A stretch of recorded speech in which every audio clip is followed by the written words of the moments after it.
Oi, galerinha, sejam muito bem-vindos a mais uma aula de História.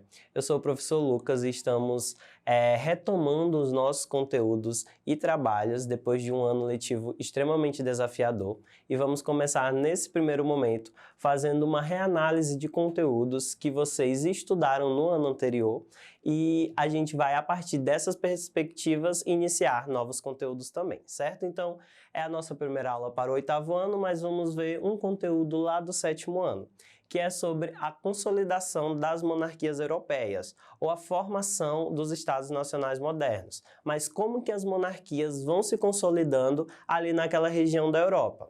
Para melhor exemplificar para vocês, como que países como Portugal, Espanha, até a própria Inglaterra vão consolidando seu poder e transformar-se dentro de uma monarquia, certo? Então vamos observar um pouquinho do contexto histórico desse período para a gente tentar entender como essa monarquia foi consolidada. Observe. O crescimento demográfico, o surgimento da burguesia e o desenvolvimento do comércio, a partir da expansão das rotas marítimas, fizeram com que o modelo feudal já não funcionasse como antes. Dessa maneira, o novo desenvolvimento econômico precisava de outro modelo político. Assim, os países europeus foram centralizando o poder nas mãos de um rei, e esse se torna uma das figuras mais importantes ao lado da igreja e da nova classe que surgia, a burguesia. Ou seja, a gente sabe que nesse período aí da Idade Média, a gente tem um poder muito forte nas mãos da igreja. O rei, ele tinha poderes mais nos aspectos da nobreza, mas as questões administrativas não eram do poderio do rei. E aí, a partir desse surgimento de ter uma pessoa que controlasse as taxas, os impostos, todas essas questões, foi surgindo a centralização da monarquia, certo? O rei foi cada vez mais ganhando poder perante esses aspectos, certo? Continuando, observem aí. Até então, nos diversos reinos formados pela Europa, com a desagregação do Império Romano, do Ocidente, os reis exerciam principalmente funções militares e políticas, foi o que a gente acabou de abordar.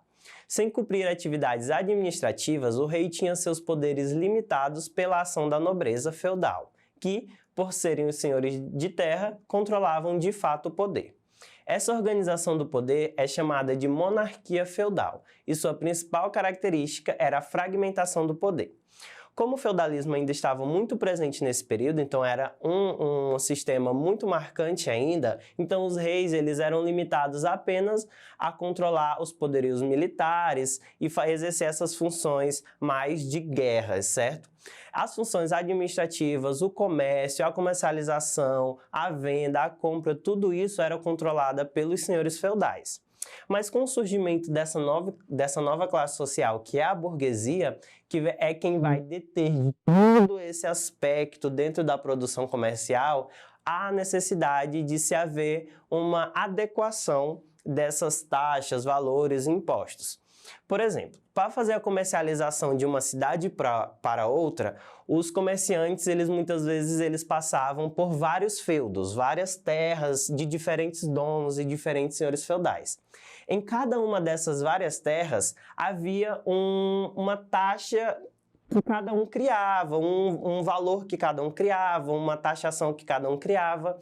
Então isso gerava muito prejuízo para os comerciantes. Por isso surge-se a necessidade de centralizar esses aspectos, de que alguém controlasse tudo isso para poder não ficar desigual nem para quem estava vendendo e nem para quem estava comprando. Então o principal aspecto da vista da burguesia era esse, era de que ter alguém para poder controlar todos esses aspectos. É por isso que a burguesia foi uma das grandes apoiadoras da centralização do poder nas mãos dos reis, certo? Mas houveram resistências também. Observem. A burguesia e o Estado Nacional. O sistema feudal, que era administrado pelos senhores feudais, foi sendo substituído pelo sistema capitalista, que é toda essa questão de compra, de valor de produto, de um produto valer mais, outro menos. Por que esse vale mais? Por que esse vale menos? Porque nesse período anterior a essas, por exemplo, a taxação de moeda, os produtos eram comercializados através de trocas. Então, muitas vezes você estava precisando, sei lá, de uma roupa, mas você só tinha um gado, e aí você dava esse gado para ter essa roupa ou esse alimento. Então, essa era uma troca meio que injusta, certo? Então, a partir daí há a necessidade de se criar uma moeda, e a partir dessa criação de uma moeda de troca, há a necessidade de ter a centralização do poder. Mas e aí a gente tem esse surgimento que vai sendo substituído pelo capitalismo. O feudo vai sendo substituído pelo capital. Continuando, neste momento verifica-se crescimento das cidades, que eram os burgos, e a intensificação do comércio e das feiras livres pela classe burguesa. Esse período ficou conhecido como renascimento comercial e urbano. Diante disso, os senhores feudais, que possuíam poder na Idade Média, começaram a perder sua posição. Por outro lado, o rei tornava-se figura responsável por administrar a política, a economia, a justiça e o exército. Todas essas características, mediante o poder centrado numa única figura soberana, nesse caso o rei, ficou conhecida como absolutismo monárquico. E é aí que a gente tem a consolidação dessas monarquias na Europa. Então, os reis vão cada vez mais ter um poder monárquico absolutista, ou seja, o poder do rei vai ser absoluto, é ele que vai ter poder absoluto. Então, essa caracterização que a gente tem do rei como um principal chefe de Estado, um principal chefe de governo, ela se dá com a centralização dessa monarquia, porque antes o rei, por exemplo, funções como administrar a lealdade do exército ou a administração de taxas eram exercidas pelos senhores feudais, que em cada cidade, em cada terra, era definido o seu. Agora, tudo isso passa a ser exercido pelo rei, que sozinho controla diversas cidades e dentro de um país inteiro. E é aí que há a necessidade de se formar os países, e é a partir daí que cada país vai sendo formado. Cada um desses países vai ter um processo individual de formação, eles não vão surgir todos da mesma forma e com o mesmo zelo, cada um vai ter uma característica diferente. Observe a formação das monarquias. Durante quase toda a Idade Média, não existiam países como os que conhecemos hoje. Assim, morar em Londres ou em Paris, desculpa ali que Paris está com letra minúscula, mas é para ser com letra maiúscula, não significava morar na Inglaterra ou na França. As pessoas sentiam-se ligadas apenas a uma cidade, a um feudo ou a um reino. Então, não tinha esse sentimento de pertencer a uma nação, a um país onde todo mundo vive no mesmo lugar, certo? Não tinha isso. Cada um se identificava com aquele local em que ele vivia em específico e não num todo, certo? O processo de formação de monarquias com poder centralizado na Europa iniciou-se no século XI e consolidou-se entre os séculos XIV e XVI. Ao final de alguns séculos, esse processo daria origem a muitos dos países atuais da Europa, como a França, Portugal, Espanha e entre outros. Entretanto, ele não ocorreu ao mesmo tempo e da mesma maneira em todos os lugares do continente. Em regiões como a Península Itálica e o norte da Europa, nem chegariam a se consolidar, então nem chegaria a ter uma consolidação do poder monárquico, certo? Isso foi acontecendo em cada região de uma forma diferente. Continuando, o Estado Nacional. A partir disso foram criados os Estados Nacionais, também chamado de Estado Moderno, com fronteiras definidas em um exército nacional, com o fim dos exércitos particulares dos senhores feudais. Então o exército ele passaria a ser um exército único dentro do país e não cada senhor tem um exército e uma força armada. No âmbito econômico, as monarquias nacionais visavam a unificação dos padrões monetários e também um sistema de cobrança de impostos. Esse aumento do poder do monarca foi obtido pelo apoio de parte da nobreza e, sobretudo, dos burgueses, a nova classe social que enriquecia com o desenvolvimento do comércio. Em suma, a união dos interesses políticos dos reis e os interesses econômicos da burguesia foram essenciais para a formação das monarquias ou estados nacionais. Assim, foram se extinguindo o domínio dos senhores feudais no período medieval e dando início à chamada Era Moderna. Então esse processo é um processo muito marcante, porque é quando a gente vai dar início a uma nova era, que é essa chamada Era Moderna, a modernidade, que faz esse aspecto ideológico que a gente tem como essa chamada linha do tempo, certo? Desde lá do que é classificado como pré-história até a idade contemporânea, até os dias atuais, certo? Então, é um marco muito grande essa consolidação desse poder nas mãos desse rei. Mas como eu falei para vocês, apesar deles terem o apoio da nobreza, que era muito significativo um rei ter o poder total e central, porque a nobreza logicamente seria beneficiada com isso, além de ter também o apoio da burguesia, que tinha essa característica do comércio, de como que eles iam fazer, então facilitaria muito o comércio, então teve também o apoio da burguesia.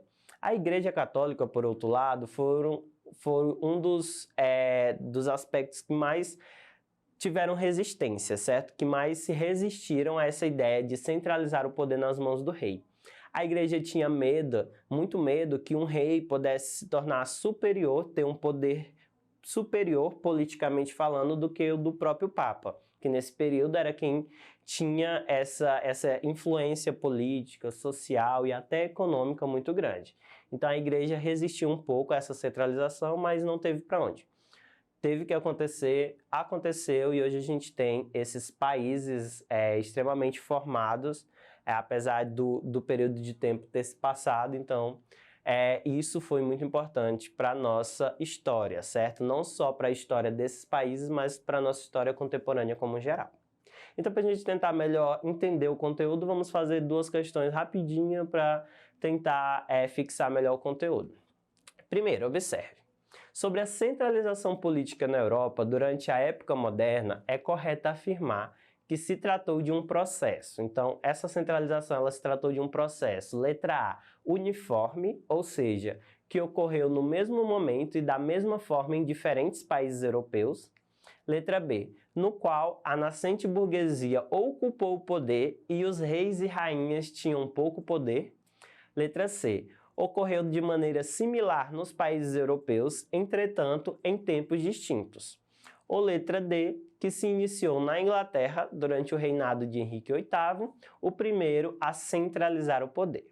Então, a alternativa correta é a letra C, certo? Ela vai ocorrer de maneira similar nesses países, então eles tinham o mesmo propósito, os mesmos interesses, mas em tempos distintos e com formas distintas também, certo? Não vai acontecer igual em todos os países, no mesmo período em todos os países, certo? Vamos lá para a segunda questão. A centralização política nas mãos do monarca, o rei, donde ele, como poder soberano, decretava as leis, arrecadava impostos, bem como organizava os exércitos nacionais. Todas essas características, mediante o poder centrado numa única figura soberana, ou seja, o rei, ficou conhecida como. Então, como que se conheceu essa centralização do poder? Letra A, absolutismo monárquico. B, renascimento comercial e urbano. C, movimento comunal. Ou D, capitalismo. Então, a alternativa certa é a letra A, certo? Ficou conhecida como o absolutismo monárquico, que é quando o rei vai ter o poder absoluto, certo? Em suas mãos. E isso vai ser cada vez mais fortalecido na medida em que o tempo passa. Então é isso, eu espero que vocês tenham conseguido compreender a nossa aula. A gente vai ficando por aqui. Para ter acesso a essa aula na íntegra e assistir quantas vezes vocês quiserem, acessem a plataforma Eduque no site da Secretaria de Educação, que lá vocês podem ver inclusive as atividades e responder quantas vezes quiserem, tá bom? A gente vai ficando por aqui, então até uma próxima aula. Tchau, tchau!